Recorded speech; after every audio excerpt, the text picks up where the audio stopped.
Welcome to Cyber Chronicles, your gateway into the ever-evolving world of tech and information technology. Whether you're a seasoned IT professional, a tech enthusiast, or just curious about the digital world, this is the place for you. This is Landon. And this is Nate, and together we'll bring guests from diverse backgrounds in the tech industry. From groundbreaking discoveries to the basics of cybersecurity, we dive deep into discussions that enlighten, challenge, and inspire. Hello, my name is Nate, and I'm an aspiring cybersecurity professional and researcher. I'm also a host and founder of this podcast, Cyber Chronicles, and I'm a technology enthusiast and a gamer. Hi, I'm Landon. I'm also a co-host / creator of this podcast. Along with Nate, I'm currently going for associates in cybersecurity. Um, as he said, cyber professional / researcher is what I aspire to be. Going for some cool certificates like Sec Plus Certified Ethical Hacker or like CPTS from Hack the Box. I might be going for 4 years, but like my final goal as of now is pen testing or red teaming. But it could change because originally my goal was blue teaming. So, but I enjoy Hack the Box, gaming. I work in landscaping, so from brain labor to physical labor. But yeah, that's it for me. I'm Bob, and I have been working actively as a security researcher, ethical hacker, and IT professionals going on about 10 years now, and I'm on a mission to transform IT education. I'm James, formerly known as the NewMatrixWarrior, whatever you'd like to call me. I am an aspiring ethical hacker, currently pursuing my associate's degree in applied science with a concentration in cybersecurity. And my main goal in life is to pursue the Lord and continue to push that out there for others and help them on their journey and also enumerate some systems. I'm John. I am the founder of the IT club. I currently work in IT, and I'm pursuing my degree in network management at our local community college. Perfect. Nice. As a title / overview of this podcast, as it will be in the title, but this is IT education as a whole from the community college perspective. I've definitely had some less than fantastic experiences so far. It's Amen to that. It feels like the standards have kind of been allowed to just be whatever and not actually. There's not actually a standard right now. It feels like. Feels like a large factor from that was COVID. For sure. In my perspective, online has definitely blown up, which is good. Online has to happen, but it seems like less labs, less actual stuff we need to more online, which I understand online is beneficial, but there computer hardware is kind of hard to do online. To me, online is just supportive to the in-class experience, but it doesn't take the place of it. Kind of like an LMS. I'm gonna just be real. My take on it is that online is complete garbage. It's useless. It doesn't do anything for the user actually learning anything as far as hands-on. Especially at the community college level where everything is so like tight knit in these groups, especially with IT not being one of those main degrees that people pursue, it almost feels like it's pushed into the cave and never like seen again. So my perspective is a little different. My first year and it was absolute garbage until I met like the greatest instructor of all time, being Bob, that is also in here. But other than that, I mean, as far as evolving in the community college, like it started to grow because of the community that the people in this podcast built. But outside of that, as far as just us coming together to actually make something happen was one of the biggest things that I feel that was needed in the community college. And there's still a lot more of community needed, even though the name is a community college, there's not much community. So I do feel as if that's something that does need to change. But other than that, I mean, the quality of the content has also been kind of iffy, as y'all seen. Is I call them the Cengage warriors. They just spam content from online sources and don't give out any actual like hands-on work. It's a lot of things that are wrong. But hey, I'm just here to speak my truth. Yeah, I would have to agree in the sense of before Bob came to the school we're all at, is basically I was just teaching myself with online curriculum, which doesn't work well if you don't know what you're doing already. Yeah, I had a lot of issues with Cengage and like setting it up and whatnot, and I felt like I didn't learn as much as I should have, especially in the sense of I'm paying to learn, and I feel like I'm paying to teach myself, and that was kind of unacceptable in my opinion. I agree. Get into a course to buy a course type of. Yeah. And for this concept. I'm sorry to cut you off, Landon. And no, you keep going. try to hold that thought because this is a problem that I've felt called to. Right? You mentioned New Matrix earlier. Like I believe in God, I believe in the Lord, and I believe that He's guiding my steps to focus more on trying to help this issue. Because to me, right now, the state of education, specifically in the college environments and in IT, it's in like a shambles type situation, and it's the elephant in the room. It's my elephant in the room, and it's gonna probably become y'all's too as you see how to solve it. But I'm noticing this same conversation that y'all are having, and I admire y'all talking about it openly because a lot of people don't.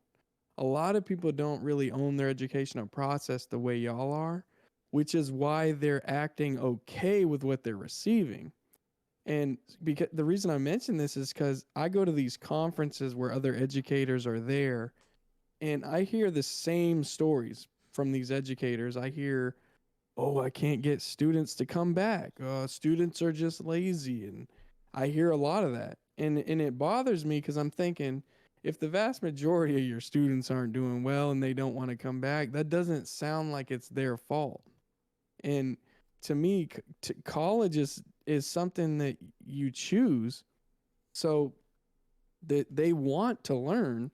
It's not like they have to be there. Like this isn't something required in life to just go get a degree. But so many schools, I think, have arrived at this almost like this paradigm that everybody needs a degree. Everybody, so we can just deliver the educational experience any way we want. And to me, that's unacceptable. I think that it has to be the top quality. It has to be hands on. And ultimately, when we look at the needs in the industry, I'm talking about IT and cybersecurity, especially with cybersecurity, we're facing government sponsored attackers hitting companies. We can't prepare people for that by just throwing them online and just praying that they somehow learn it by themselves. We have to, as educators, I'm saying, and holding myself accountable to this even, engage learners at a different level. And I think what y'all will find as you go in your career, and for people listening out there, if you're a student, we're all students of the industry in a way, but as you're going to demand a higher level of quality education, like more interactive, more hands-on, because right now to me one of the biggest vulnerabilities in the industry, it needs a CVE assigned to it, is the quality of the educational experience people are receiving. I've never thought about it like that, as it has its own CVE. Yeah, That's I a call good it way to put it. CVE EDU. That's a good way to put it. I've never thought about I that. like it. I was just Yeah. gonna give some context for, because we mentioned the dialect between, or the discord between us and Bob, but I didn't know. Okay, I take that back. I knew Bob, last semester. Semester before that, I don't think I knew any of you guys. So as far as like community goes, um, it's sort of a recently new thing, but I feel like developing this community, as you said, John, the club, that you guys took initiative for, definitely helps in a way of pursuing a better education, like you said, Bob, because it is kind of sad. I mean, it's sad to go into a classroom and there's no lab, and all it is you log online, you follow a syllabus on how to log into an LMS or learning management system, and then your whole class is like a lecture on a book in the LMS, and then that's it. You're done. It's like, there's no lab, there's no um, physical assignments. It's kind of bland, and there's some online learning benefits for people that can't get in, but at some point you need something tangible to use and to learn from. Oh yeah. It needs to be for me as I continue. And this is an active process. Like I consider myself a educational practitioner because I'm trying to keep my skill set sharp that's industry ready. Like I still have opportunities that come up with industry while I'm teaching full time and making that my priority because that's my calling in life right now. But like it has to be preparing you for how it really is. And one thing I think that happens to the colleges is they get out of touch with reality and they start doing what gets the student by to graduation, right? So you could go through the online platforms that have Quizlet answers everywhere. You could basically cheat through a lot of those classes, and I wouldn't blame people for doing that because if they're not getting any guidance and they're like kind of desperate for help, they're probably going to go to those answers, right? Everybody's kind of felt that temptation. Mhm. But the problem is the fact that you could get a degree doing that. And then I'm seeing a whole generation of some students come out of some universities, even unfortunately. And I'm not saying all universities, I'm saying some of them. And they get the degree, and that all it did was like give them a piece of paper. It didn't give them a skill set, really. It gave them like they got through the classes because it was convenient.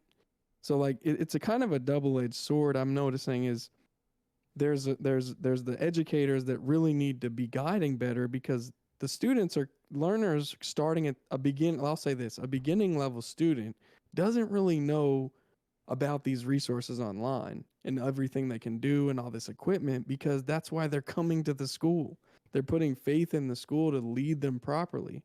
So if they're not being led properly, they could actually be misled to believe they're ready.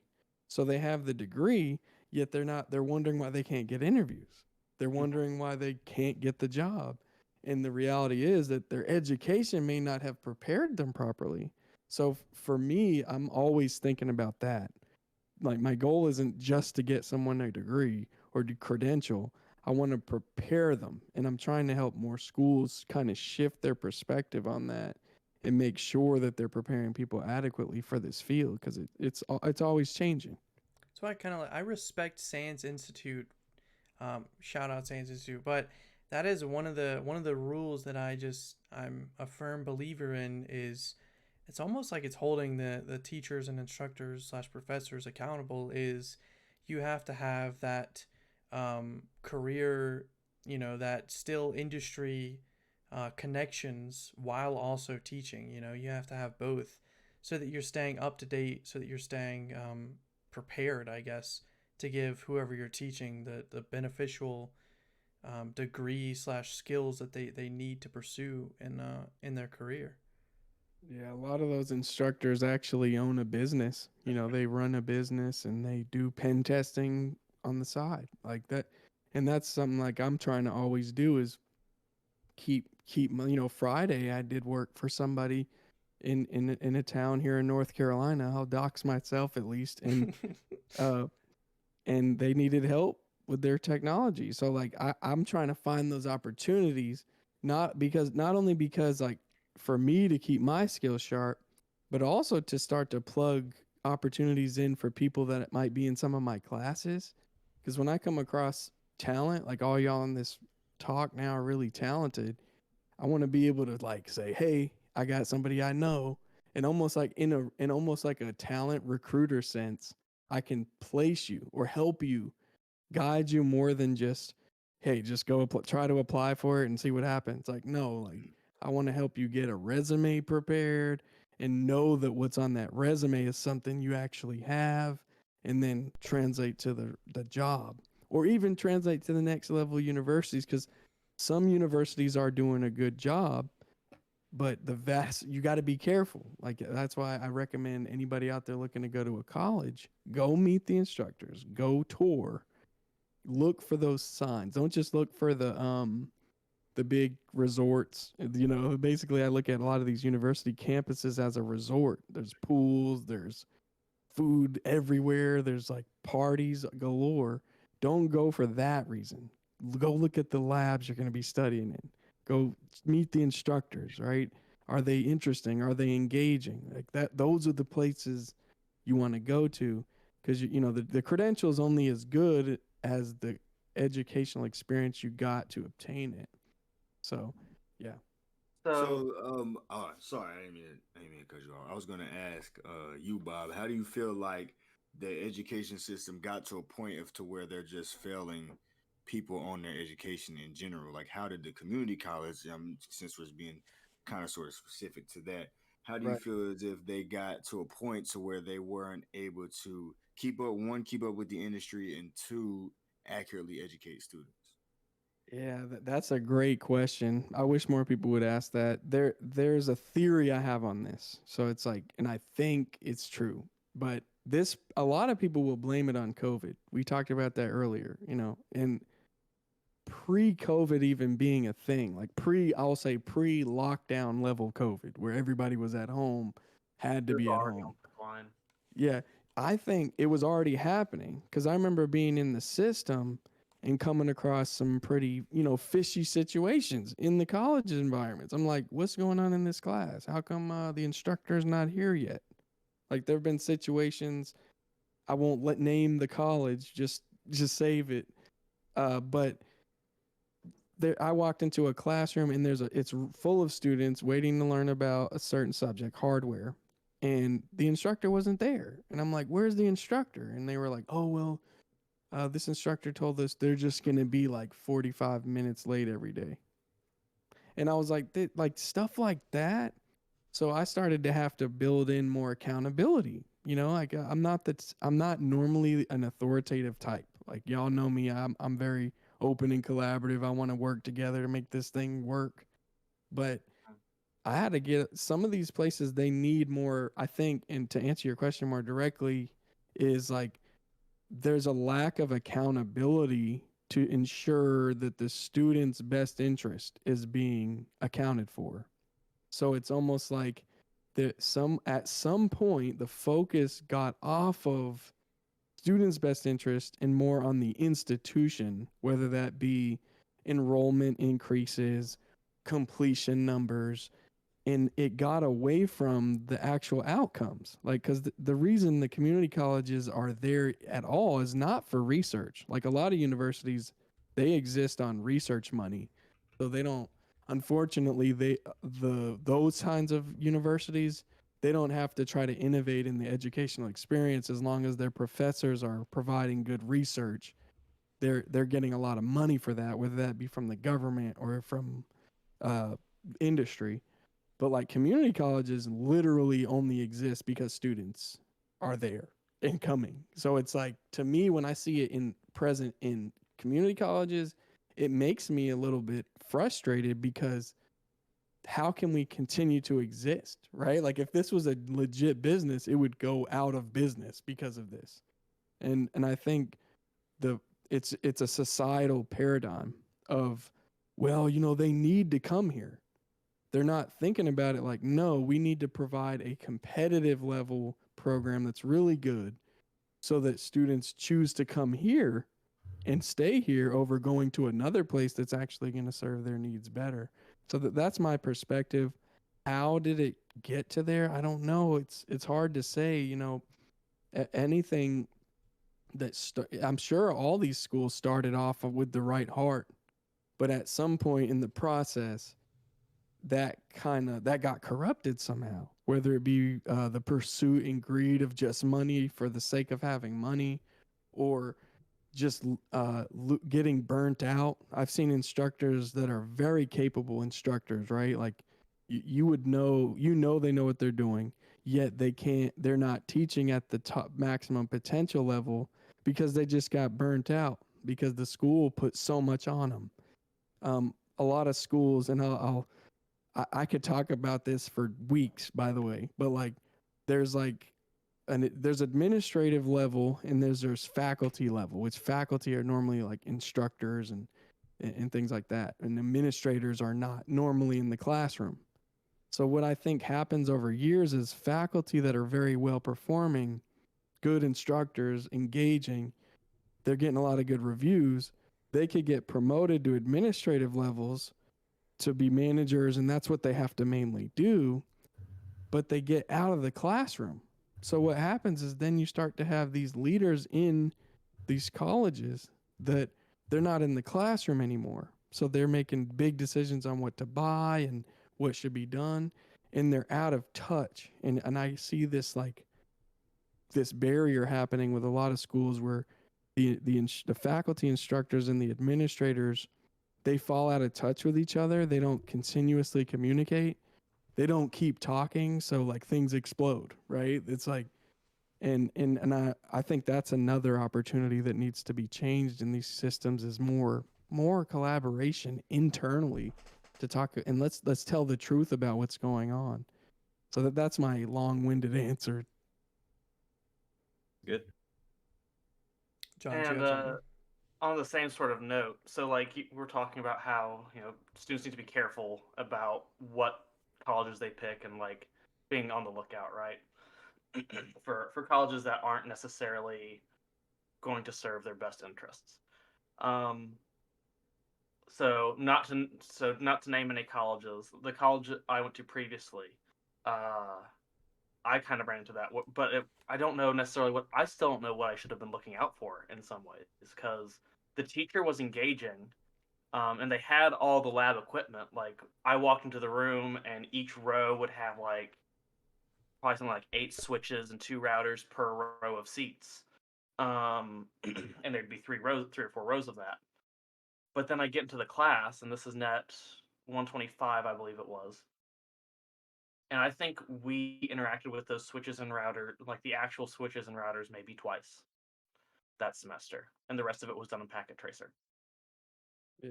And that's, in my opinion, that's poor execution on the instructor's part in not emphasizing it more, because you could give me old equipment and I'm going to make it a part of the class. Like it has to be an essential part of the class. It has to be required. And I see some instructors, they get caught up in, well, they didn't ask about it. They didn't choose to go over there. Well, it's like if they don't know at that level yet, like for example, I think back to me as a complete beginner, I'm not going to know to go in there and be like, well, you really need to have us going on those Cisco routers to get in iOS. Like I didn't know what that was. Like, so it really takes the instructor being very intentional about challenging students to do it, and almost to a point where they're lovingly forcing students to do that, like making it a required thing, you know? Absolutely, because like when I did it, I was an early college student, so I was 16, 17 at the time. Um, I didn't know anything about switches or routers. I didn't know what putty was. Um, and like he'd be like, okay, log into putty and get into the switch. I'm like, what's putty? Right. What are we talking about? What's happening? And I was terrified to ask a question because like here I am, this 16-year-old kid, so I was sort of already feeling out of my element. So I'm like, I'll just go along with it and try and keep up as best I can, I guess. Um, and Right. also, I don't want to touch anything because again, I'm 16. I'm terrified that I might break something because all I know is these things are expensive and I can't mess them up. Right. And that's So, I've been in some colleges, John, where they had the equipment but it was like locked away.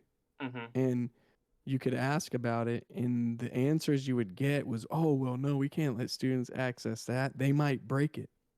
Then why And does it it's like, exist? "Well, Why do you you have it? guys know we're kind of teaching them how to be IT admins, so they need to have that kind of rights." Like, you know me, I tell y'all Yeah. like in an IT lab, students in that lab should have administrative rights on those computers. And we know there's ways you can lock those systems down to be secure in that configuration. Mhm. So it's, you hear all this like FUD is what they call it, fear, uncertainty, and doubt around like that access. But I mean, the colleges have the money to buy equipment that's expensive that an individual simply could not afford. Mhm. And to me, that's the promise of community colleges. That's where I still really believe in community colleges at a high degree and colleges at a high degree is if they put their priorities in the right place, like in students' best interest, they could actually be purchasing the latest and greatest. They could be purchasing stuff the industry isn't on yet so that their students could actually be ready to prepare the industry for the next wave. And that's kind of what I try to build these organizations to, these colleges, to shift their priority, to shift their perspective back onto the student, and to make them realize if you can get all these millions for a certain building to build the building or to do something with, because these schools are not broke. I'm going to tell you that right now. They have some money. They can buy complete computer labs and make them modern, soup them up, and have it look great and fun, and give students access to technology that they wouldn't initially in the very beginning before they've even started their career be able to afford. And so I believe in that, but it has to have that intentionality behind it where it's not like, well, oh, students are in here, I'll just give them the bare minimum, but to really press in and challenge students to learn the stuff.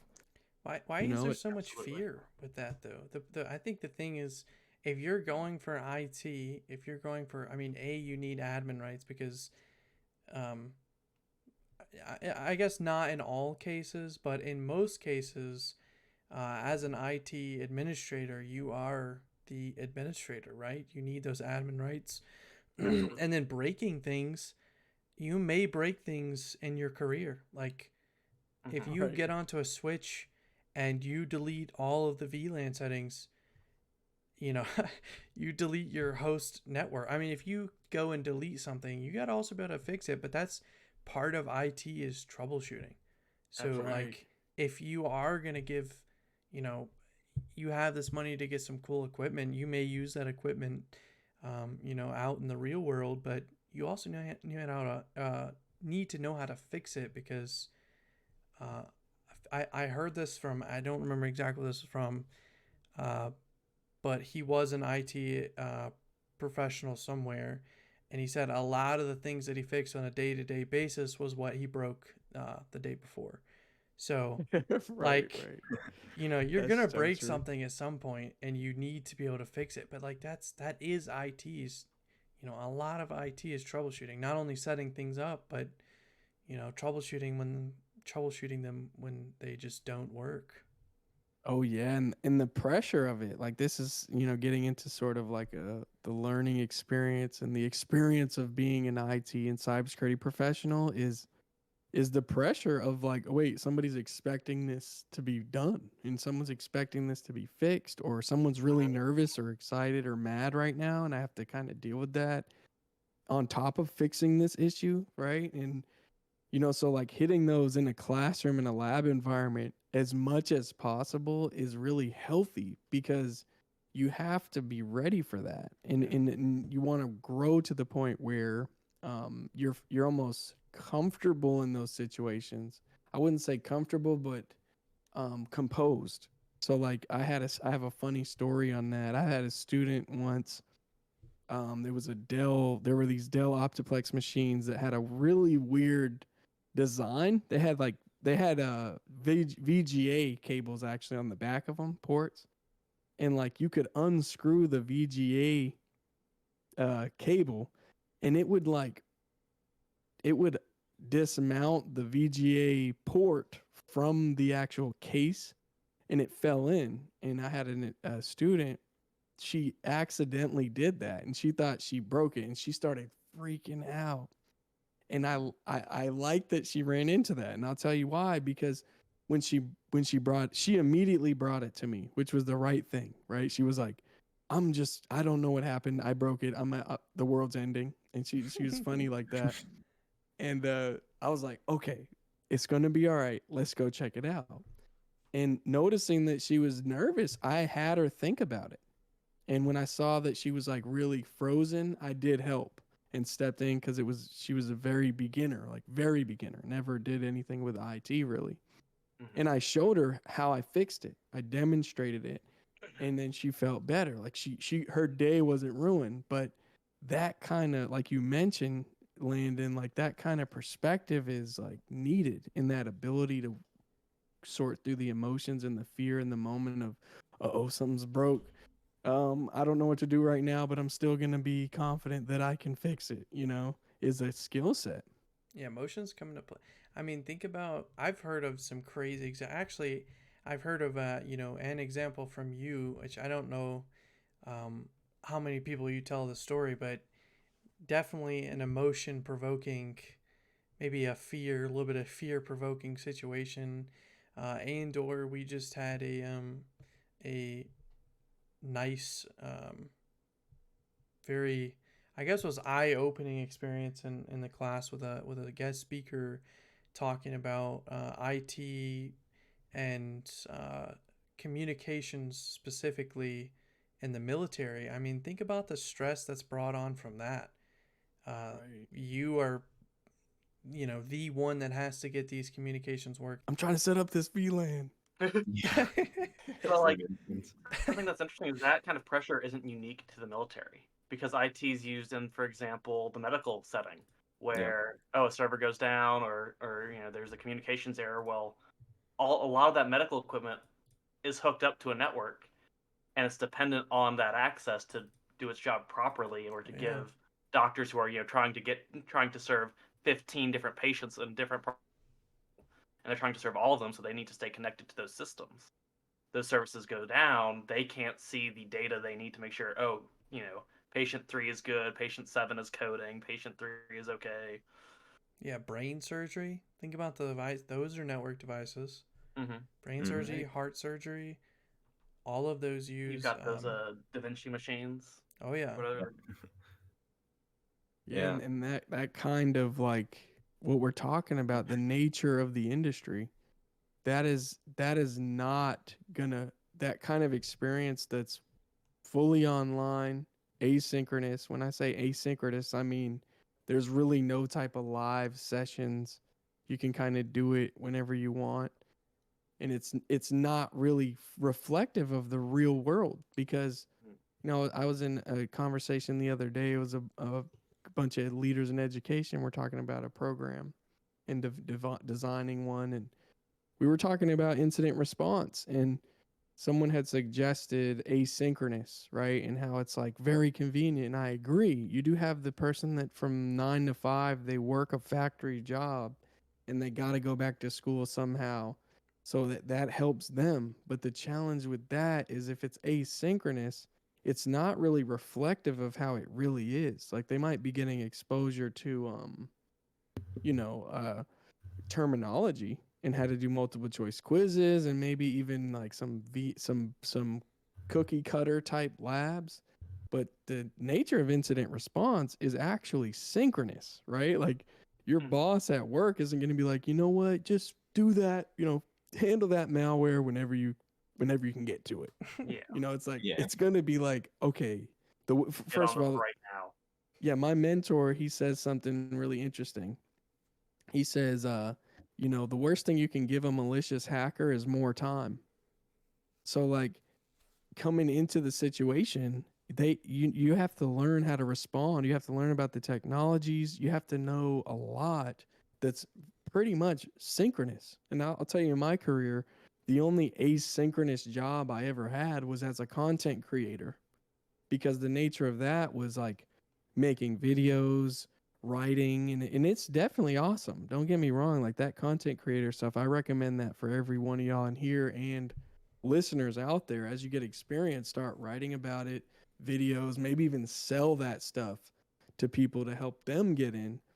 But that's the only asynchronous work in this field I've ever come across. And I don't know that the college experience of asynchronous is actually truly preparing people. It's a good addition. I don't think it's a main course. Yeah, it's right. It's a additive tool, nothing more. And I think that it's been turned into this catch-all for, oh, we'll just put everything there, is the biggest disservice Cough, cough. to Yeah. education, but especially IT education, that has ever been done. It is a Right. tool. It has a place, but it needs to know that place, and that's not as the placeholder for every single class. Right. And it's easier to fill those up. Like, so you can look at what's the incentive of colleges doing that is they'll fill a class up. You could almost double a class size. Like, if you have a lab that only has 24 seats in it, that's your max seating capacity. Like, that's the number of people you can have in that class. But if you're online, it's almost infinitely scalable, right? And it's Yeah. like, but it gets ridiculous. But I will say this kind of stuff can be done online, but the challenge is how it's executed. It can't be executed in here, just do a bunch of these assignments. I'm not going to teach, right? You're just going to do it. I'm going to let it auto grade. The online experience, I agree, I believe has to have that base. You talked about community earlier. It also has to have a meaningful community in it because in real world, you're going to work on a team in a community of people that you have to work with and deal with, and you might not like that person, but you still got to work with them. You know what I mean? You might like this person and you love working with them. And those team dynamics also have to be introduced. And I feel that that can't really be done effectively in an asynchronous situation. So I'm moving more towards synchronous with the classes I'm teaching. So if a school's like, no, we don't do that, I'm like, well, now we do because I'm here and we're going to do that because I'm telling educators and leaders the same thing I tell y'all. These same things, these same principles applied to them too. And yeah. So sorry, I'm talking a lot. I really love this subject. Yeah, you're all good. Yeah, I was gonna say back when we were talking about the like troubleshooting end of things, like I I had taken online courses for the longest time, and I was just like didn't think about it until I came into your class, and I was like, oh yeah, if I'm an IT professional, whether it be cyber or otherwise, I'm gonna be needing to do things like immediately and like learn how to do them quickly and on the fly, and like in thinking of that, I was like, I don't want to do that while I'm in an actual job, right? I want to do that beforehand, get some experience with trying to figure out things quickly and uh, basically it rather than just be thrown into the fire and have to figure it out myself. So, yeah, I that's definitely like a massive part of why asynchronous can have its limits, which definitely translates to the LMS topic, which I know we all have our own personal experience.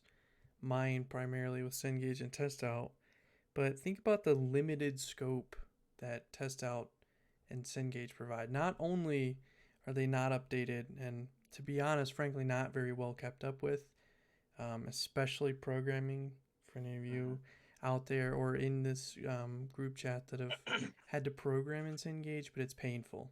It's Yeah, very, it's not very, very painful. But So I'm like just my thinking question, like oh, I'm sorry. I'm I'm just sorry. thinking like scope wise, you're doing something very limited. You're doing something very yep. concentrated to a specific task that when everything you do is asynchronous, it's hard to get like a big scope of what you're actually doing. Like you're just sitting there entering in commands about nmap. You're like, okay, well, what does -sc do? I have no like idea. what do all these what do all these Yeah, shortcuts mean? absolutely. Sorry, Yep. James. What were we saying? No, I was just gonna ask, in what ways do you feel like you could improve a college of any kind, university or community, if all they know is online classes for this kind of field? Like, how do you feel as if you would be able to change that infrastructure from the inside, as if you was one of those students that were online? Yeah, you mean how would a student do it or how would Yeah, how would a student go about um changing that outlook or changing that view of how the schooling should be done? Honestly, what we're doing right now. In my Mhm. opinion, I think it's community. I mean, there's other ways to go about it, but look what we're doing right now. Like we've come together to do a podcast. We come together to do clubs, and that pushes with the correct, I guess, um, the correct way of introducing it to other people is just getting everyone to come together and go for it. I mean, it So like takes several people, I right? definitely see that, but the one thing that I would also argue with is what to say is like, how are you going to go against those individuals that are stuck on monetary value? Like they, Yeah. I mean, that's all they care about. That's all the motive is, and most of the instructors are on that same wavelength. So how do you combat that if you have people that want change, but at the end of the day, if I hate to be the bearer of bad news, but the monetary value is what runs the country or what runs the world at this current time and moment. But like, how do you feel as if the college environment is going to be able to try to like flip the coin as far as get a movement going? Because I mean, is you're going to run into friction against those people that are stuck on that monetary value because of that simple fact that that's what's feeding their families. That's what's so I don't know. I just feel as if Yeah. they would kind of think that you're trying to just disrupt everything that they have built and what's working for them currently. I mean, there's a And I'm lot of Yeah. sure teachers Mr. that Ty- don't. I'm sure Bob has some insight on this, but my thought would be, I mean, obviously you have to start somewhere and just basically keep making yourself heard and hope someone there will listen. And obviously, you're not going to the same person over and over again. Um, you have to, make sure that everyone there knows what your thoughts on the matter are. Along with Yeah. that, you need to be getting other students to collaborate with you, so you're not the only voice in that echo chamber. Yeah. Um, but at a certain point, if you're dealing with a environment where the whole school, teacher to administrator and up, are all just like, well, money talks, and I don't care about your complaints because you're still paying me, then you need to organize a bigger mess for them, unfortunately. Like, you can't just be like, well, they aren't gonna roll over. Like, okay, then if you wanna be unpleasant about it and you don't want to listen, we're gonna have to more aggressively make you listen, and that may mean student walkouts. That may mean more official documentation, other not just like walking in and talking, but like sending letters to people at the school, sending letters to members of the school board, Yes. um, board of Raising the education. concerns. What John's mentioning is like essential to start off. Yes, the verbal, what I've learned in my career about really about making change happen is, of course, it starts with a calling and purpose and stirring on your heart. Is this a change I'm supposed to be ushering in or helping to usher in here? And it's a faith thing for me to see, like, okay, is it supposed to be here? Because there might be situations where, let's say, in your situation you just brought up, you're going to a school that markets themselves as 100% online, and you're trying to bring them to a in-person type of format. That will be, unless you're called to that will not be the right environment to try to bring them there, right? Because they've built themselves to be online.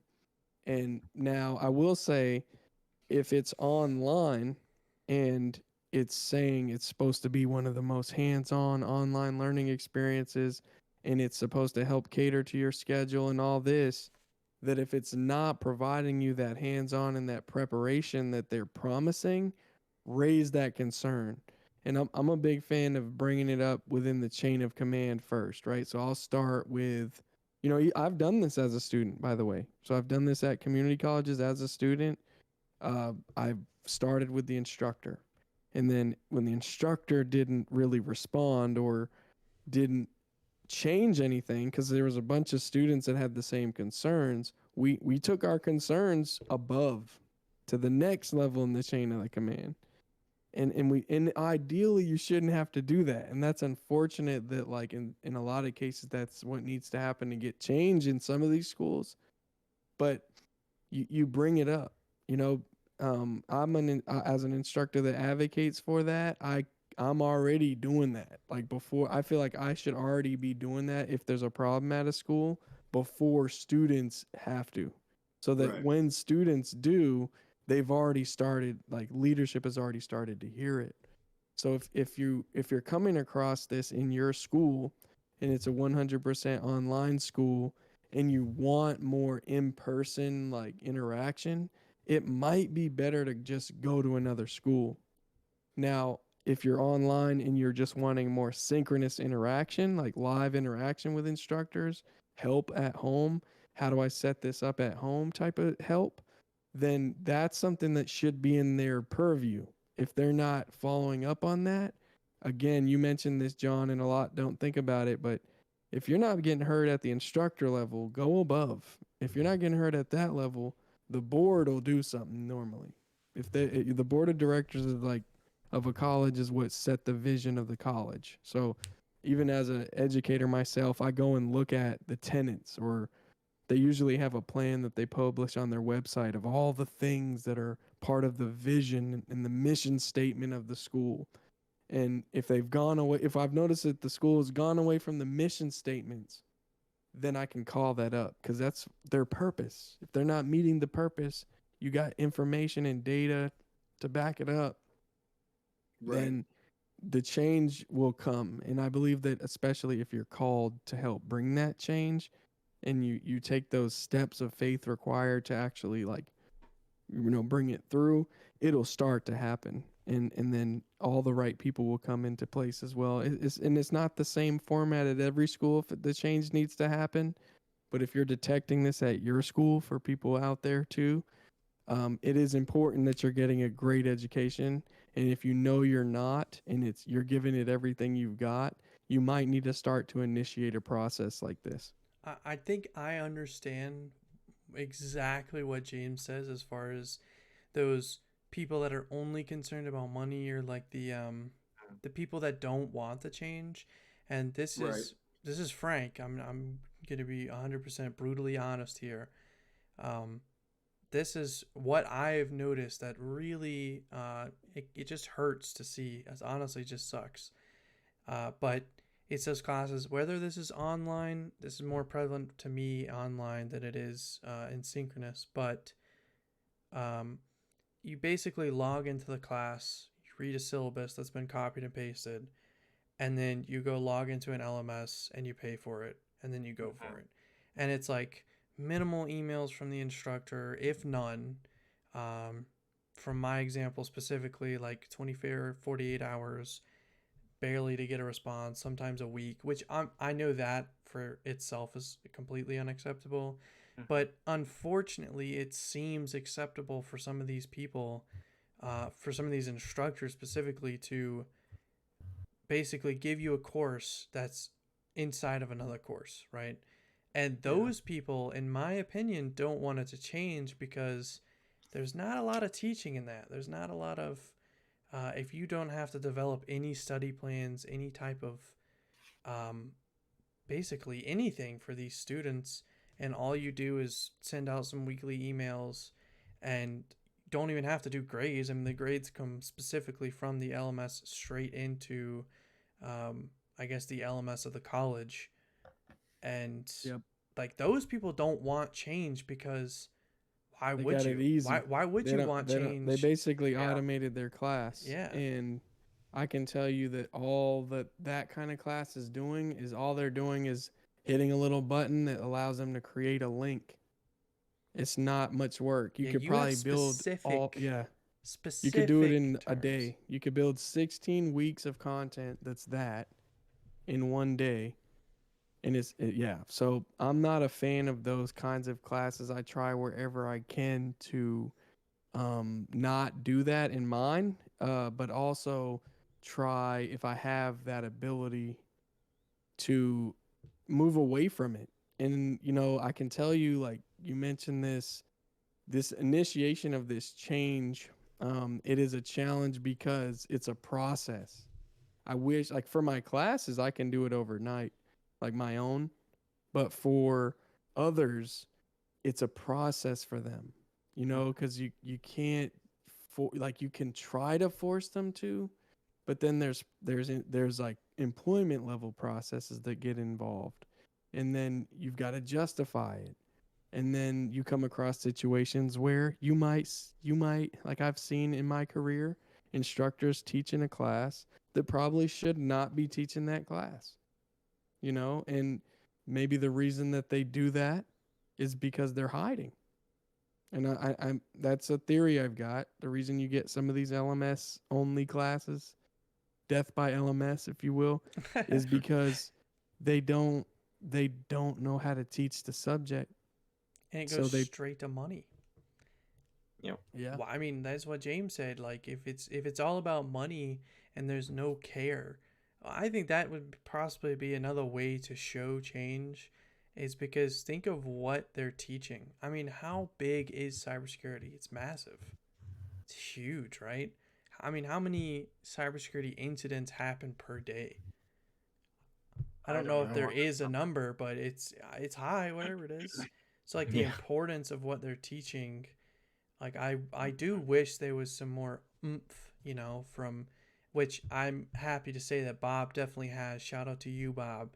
Um, Yeah, shut up. Not to completely put you on a pedestal, but you have definitely done some good work that I've noticed in the class Absolutely. that No I've doubt. 100% Thank you. learned from, and which that's good, but I understand what you say when you're trying to get that for other people, because why basically if all the idea is money, then your idea, so if I'm the instructor that's hiding behind an LMS and you're coming up to me, Bob, saying, hey, let's actually do some work here, let's try and teach these people what they're trying to, what the class should be learning, why would I want to do that if all that is basically extra work? Because Right. they're And already why getting would the I want to do paycheck. that? Yeah, They're why getting the would I want to paycheck. do that if I've been doing the thing I've been doing for 30 years?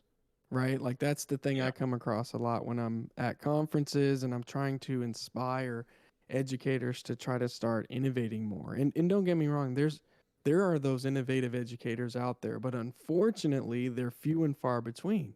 And I wish they were not. Like I really wish I was going and I was finding more and more educators that I'm inspired by how much they're innovating. So when I do find them, I try to get real close to them because I learned so much from them. But I'm saying they're like outliers, and I don't. I wish they weren't. So like part of my journey, I used to just mind my own business. By the way, like I used to be like, whatever. At least my class is good. Like I used to think that way, and I had it explained to me like this that changed my whole perspective on it. They said, well, Bob, I know you're doing a good job in your class. And this was my mentor. He grills me. He's like the best educator I've ever met. And he was like, okay, so let's say you got a house, right? And your house, you have your room. And your room is just perfect. Like you have the best room, but all the other rooms are absolute trash. What does the house look like? And I was like, it looks like trash. And we both started Right. laughing. But like, what there's some wisdom in that. That's a great way to And put it. I had to start like getting out of my comfort zone in that area. And even if I wasn't in a position of leadership, trying to influence the change in those other classrooms. Because part of it I noticed too, and this is for educators that might be listening to this, like I started to notice that it can impact your students, right? If there's a lack of, and this is a problem I deal with consistently at every school I've been to, right? Is the quality consistency. Like what if a student goes into my room, they get a great experience, but like 3 or 4 of their other classes are not great? Then it actually has quite a negative impact on the student's learning experience and maybe even their ability to focus in my class. So it is more of a holistic way we as educators need to look at this learning experience students are getting. It has to be more consistent, and I'm talking higher quality consistency, not low. Let's not be consistently bad, right? Let's be consistently good and strive to get better and better. Yeah, no, it sounds like a lot of work. Right. But as someone that's went through it, as you said, I've definitely noticed that it's bad when I'm excited to go to one class because I know I'll actually learn something. I know I'll actually get to touch a switch and learn about, what a Cisco iOS is. And then it's like the other class, I know I'm going to be sitting through a 1.5, 2 hour lecture of the material that's in the LMS and nothing else. And it's Mhm. Yeah, I boring, have very boring. it is so boring. I've had that personal experience of going to your class and then right after having a class where the instructors seemed like they didn't know as much as I did, and I was just like, well, why am I here? Why am I here paying you if I know more than you? Because Mhm. constantly the question was raised of, hey Nate, what does this do, or how does this work, or can you look this up for me? I'm like, well, okay, this Am I is getting fine paid and to all, do this? but yeah, I should be the one being paid to do this if this is the case, right? And another one of the main reasons I wanted to do this podcast was to talk about this in the sense of students should be proactive in this in their learning so that they can actually feel like they are doing something while going to college. They're paying for to learn, right? So they should be have this knowledge bestowed upon them. um, and when I was originally taking classes before you came here, Bob, I was just one of the students that was like, all right, I'm just going to deal with it myself, learn myself, and move on, right? I didn't take action because I didn't realize that that was an option, right? So one of the Mhm. main reasons I wanted to make this episode was just to, if students are listening out there, that you do have an option. You can take it up You have a higher. voice. You have a voice, right? And there the college's paychecks are more or less coming from you, so you should have a say in your own education. So that's the main reason why I wanted to make this podcast, and this episode of this podcast was to tell people, yeah, you have a voice, use it, kind of deal. And, and to add to that, fully in the same context, is find other students who feel the same way. Because I went forever feeling like clearly I am just the idiot in the classroom because I'm the only one who's struggling. Even though that probably wasn't the case, it's how I felt because I wasn't about to say anything. So Yeah, other students and definitely it to takes find courage. those fellow students who are struggling like they are and or notice whether they think the problem's with themselves or with the school, they recognize that there's a problem and they need to find the other students who recognize a problem as well. Yep, 100%. And that takes some trial and error for sure. Trial, error, Absolutely. and bravery. Oh yeah, the courage part is the biggest challenge for most people because most people, and I know I felt this way when I did it at the school I did it at as a student exclusively, and I hadn't had any experience. Like I was aspiring to be, I wasn't that yet. So I did have this. Fortunately, I had a guiding force helping me, in what I believe to be God, and also my mentor, you know, speaking in life into me, like, "Hey, I'll support you in this. I'll help you, guide you through this, give you insight on this." But one thing I thought was really interesting about his approach was it was always back to you also have to own it, right? Like you have to see the vision for yourself in this while he's going to support me and going and helping.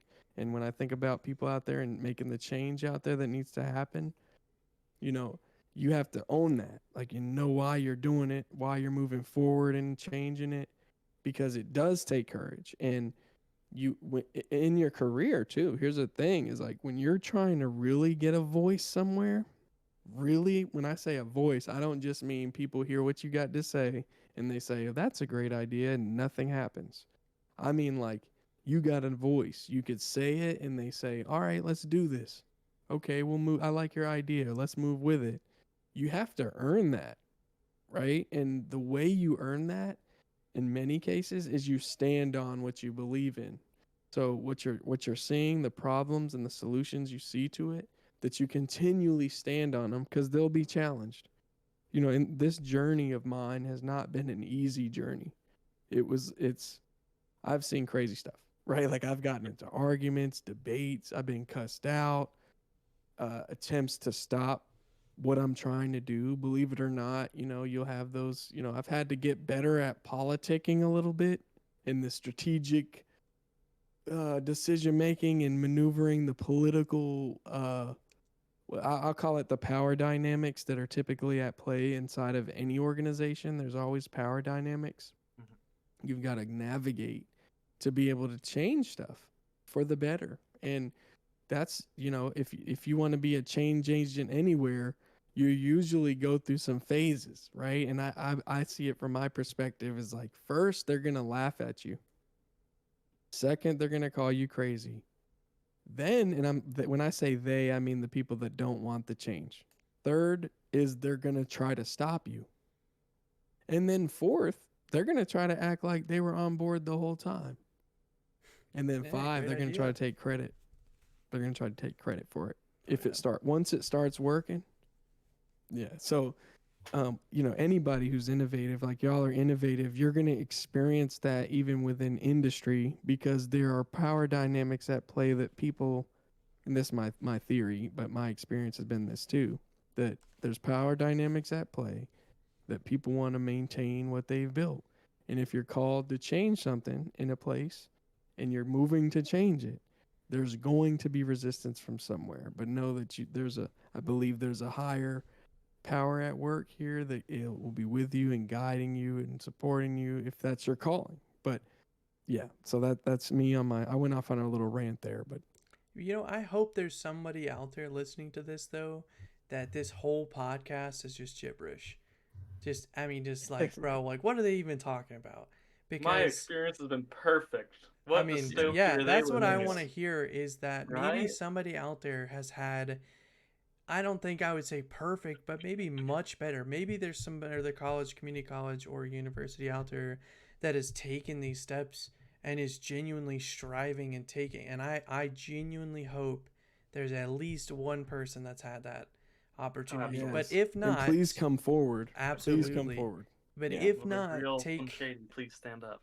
like a a single strand of this and go with it as far as going for going for that change. Like Bob said, I guess the 5 steps to greatness, but there will be some and mostly a lot that want to stop you by going for it and trying to make a change. Because and by no means is a college that most of us in here are attending. I think all of us are attending is not perfect, but at least there's like that motivation and that step to go for the change.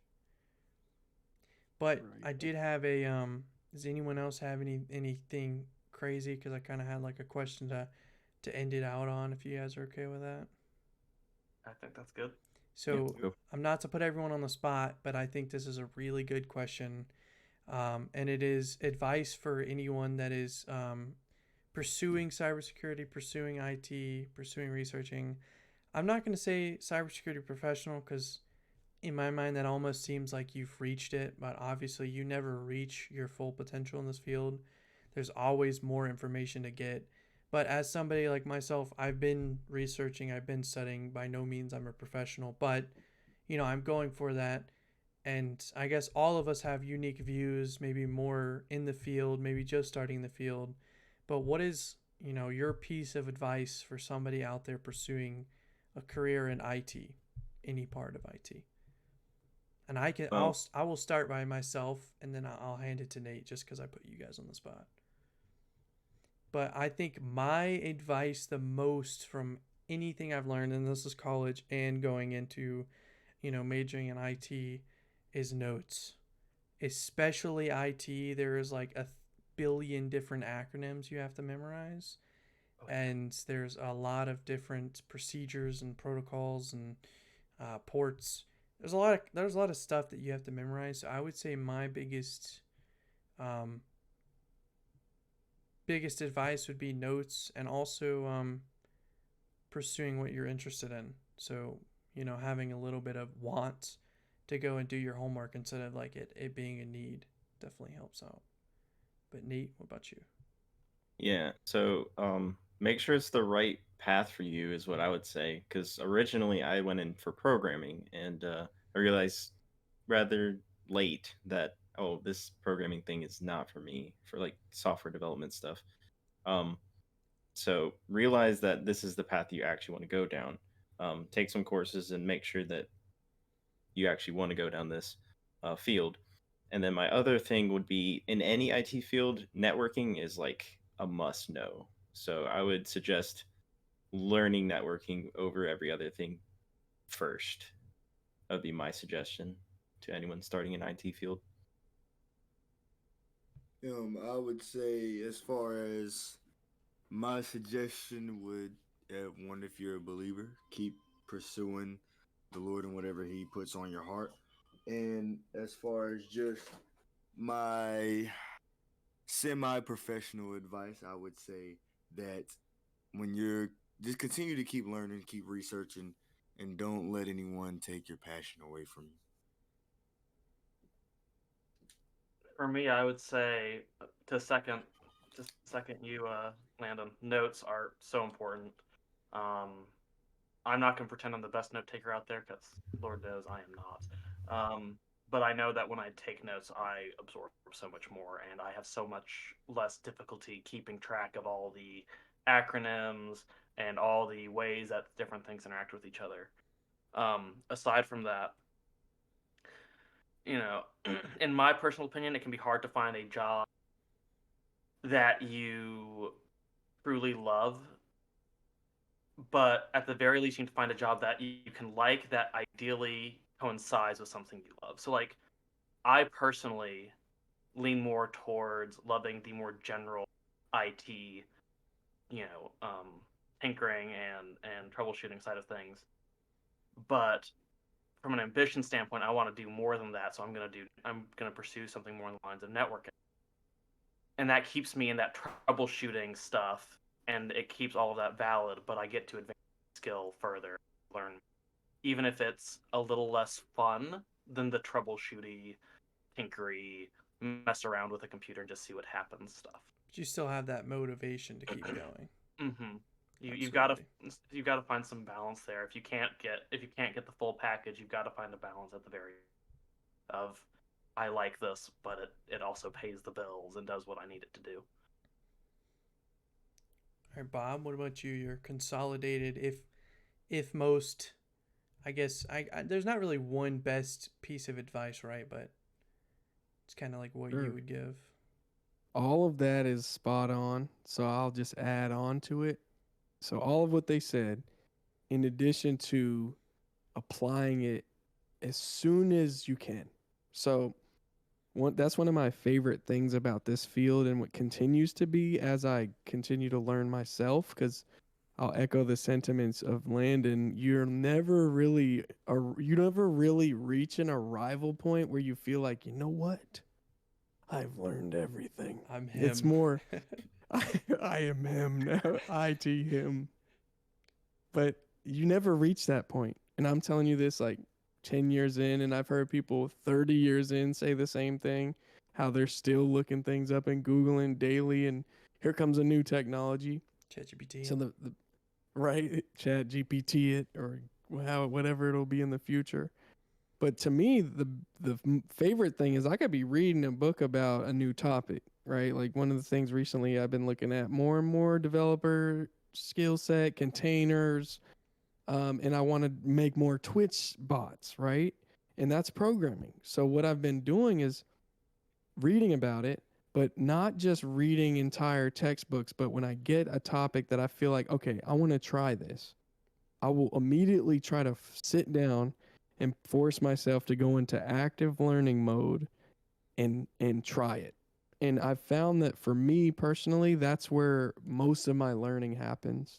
And I'll, apply what y'all said to it. I'll take notes in that process more so it sticks better. As I get older, like I realize my memory's not as great as it was. So the quicker I can get into actually trying it out, the better I'll retain it. And then it becomes muscle memory. So that active learning piece and trying to apply it ASAP, and because you got to learn these acronyms for these tests, but when you start getting those skills, that's what pays the bills. So that's my advice. Keep learning too. That one I'll just add to the last thing. I'm sorry, but you're entering what I consider to be an e-sport, that is IT and cybersecurity. It's an e-sport because it requires this constant evolving skill set. If you were a professional gamer and you were playing, I don't know, Fortnite or Valorant or any of these other highly competitive games, if you stopped for a couple weeks, you're getting surpassed by people that you were once better than. That's the same thing when it comes to the competitive learning element of IT and cybersecurity. Your skill set is not a permanent state. It has to constantly change, and that's both nerve-wracking and exciting at the same time. Absolutely. Yep. It's definitely some. So I guess being passionate, note taking, pursuing what you love, and I guess all of those combined, bringing them forth and doing it as soon as you can. That's a wrap on today's episode of Cyber Chronicles. We hope you enjoyed this journey through IT and education as much as we have. For more information about our incredible guests and the topics we've covered, make sure to check the episode's description. The conversation doesn't end here. If you have feedback, questions, or suggestions for future episodes, we'd love to hear from you. Drop a comment if available or reach out to us through our social media channels. Your insights help us grow and bring the content you love. This is Landon. And this is Nate. Signing off from Cyber Chronicles. Stay curious, stay connected.